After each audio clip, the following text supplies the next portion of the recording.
Hello and good morning, good evening, good afternoon, traders. Welcome to another edition of the Weekly Movers Outlook.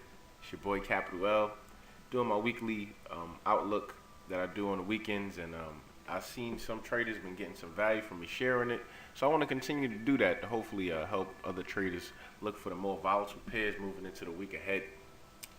With that being said, let's get right to it.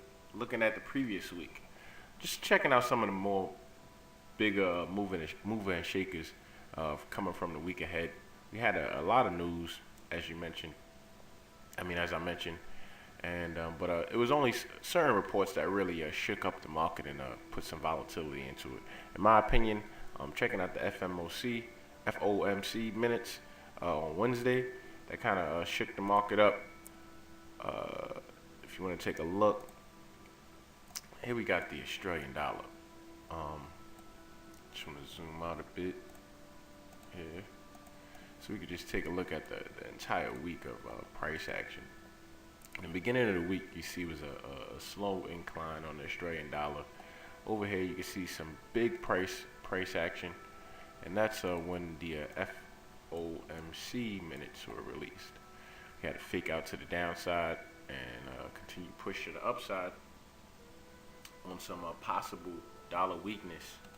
And then later on in the evening, we got some news out of Australia, which reversed the price, which I found pretty interesting. Watching them take the stops at the bottom and watching them take the stops at the top, found it to be pretty interesting. Going back, you can see these employment numbers came out on the Australian dollar, and out of China trade balance numbers. It's pretty much negative for the most part. And that's what caused some weakness in the Australian dollar. Moving on to the latter part of the week, we had the official bank rate coming out of the UK, which really didn't do too much, in my opinion. If we could take a look at this pair right quick, I'm actually in a long trade, personally myself, on this pair. But in my opinion, it really didn't do much. You know,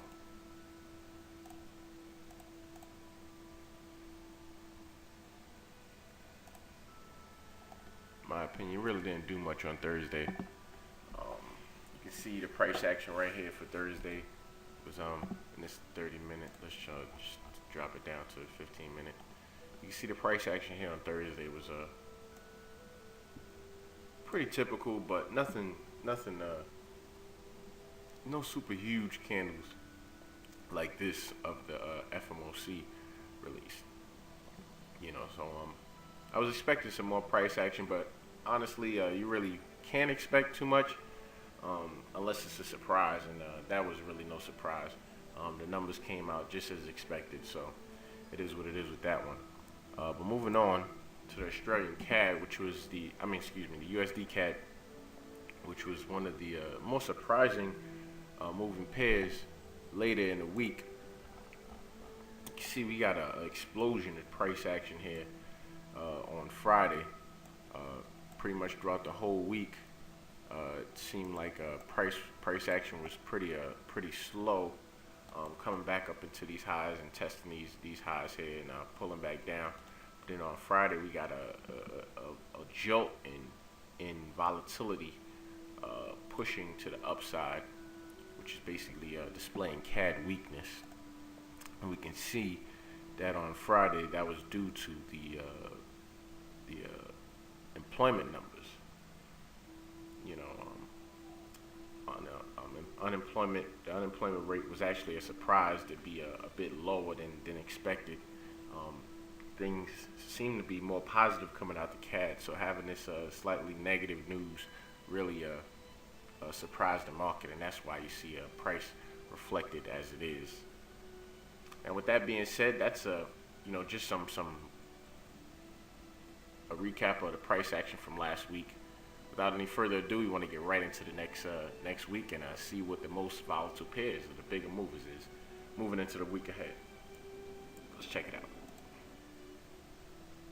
All right, hello again, traders, and we're checking out the week ahead now. So moving into the week of July 13th through July 18th, checking out our Forex Factory reports and just seeing some of the bigger reports coming out that may infuse some volatility into these pairs, and seeing exactly which pairs would be best to focus on for the more volatile moves. So with that being said, here we go. On Monday, not too much coming out on Monday, but if you're looking for anything to trade, at 9:30 p.m. we got a monetary policy coming out on the Australian dollar. Switching it up a little bit with the format of just showing you guys which exact pairs I'm looking at. But on Monday, if you're looking for any trades, for me personally, I'm going to be looking for positions on possibly the Euro USD, the Euro pound, and the Euro Australian dollar. Still got a weak sentiment on the Euro, so I'm looking to short that pair. By no means is this a trade recommendation. That's just personally what I'm looking for. And but in those pairs, you should definitely see some volatility coming out when these reports come out. Excuse me. In particular, the Euro Australian dollar later in the evening, if you're looking for some positions to get in. Throughout the week, I'm expecting some continued volatility on the Euro pound, and we'll see as we go. So moving on Tuesday, as I mentioned on the pound, we got the CPI coming out, which is inflation, and we want to see exactly, how what this number is going to look like. Now, I'm expecting positive numbers, but you really can't forecast these news reports. They can surprise you in a second. So, you just want to keep an eye out for any possible positions after the release to see what kind of price action you get. And in particular on this day, with some U.S. data coming out later in the day, I'm going to be looking at the Euro USD on this pair on this day, and Pound USD on this day, as you can see over here. In addition, if you want to take a look at anything, the New Zealand's been really strong against the dollar. So the New Zealand dollar would also be a nice pair because they're coming out with their CPI numbers as well. So just another pair to keep an eye out on if you're open to more positions. Moving on to Wednesday, you can see we got unemployment coming out on the British pound. With unemployment coming out, that may continue to push positions on the pound dollar. If you are in any at that time. In addition, some other pairs to look at is the euro dollar, with a little bit of news coming out from Germany. In addition, later on, we got news coming out on the CAD, the bank rate, interest rates on the CAD, which should be very interesting with the following numbers that came out, the employment surprise numbers that came out. So I'm definitely expecting some volatility to come out with this bank rate decision on the CAD at 10 a.m. on Wednesday.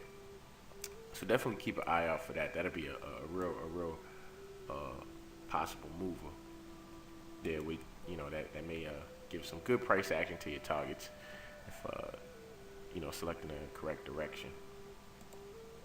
Moving on to Thursday, we got the euro coming out with their CPI, and we want to see what's going on. As I mentioned, I got a weak sentiment on the euro still, so I'm expecting weak numbers, but if it could give the market a surprise. So definitely just I would that's my game plan on Thursday, to keep an eye on the euro USD, and especially with the unemployment claims coming out later.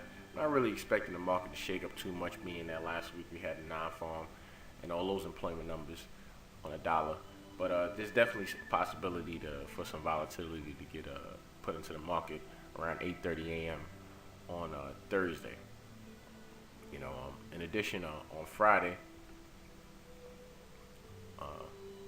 just checking out my chart here, see that I made a mistake.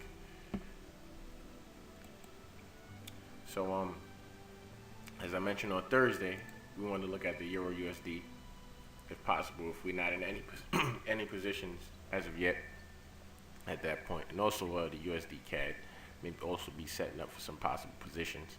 And moving on to Friday, we also got news on the CAD, the core CPI numbers, and as we mentioned, there may definitely be some continued volatility coming off the previous week's employment surprise numbers out of the CAD. So with that being said, these are the pairs that I'm looking at, each day to see for some possible positions, to see if we get some surprise or some increased volatility that can really start these pairs to continue to trend or start a trend. And that's the whole premise behind trading this way, is to really be behind the bigger movers moving into the week ahead, and knowing where to focus on, laser focus, your trading system on, which pairs to laser focus your trading system on for better opportunities and better probabilities. So hopefully this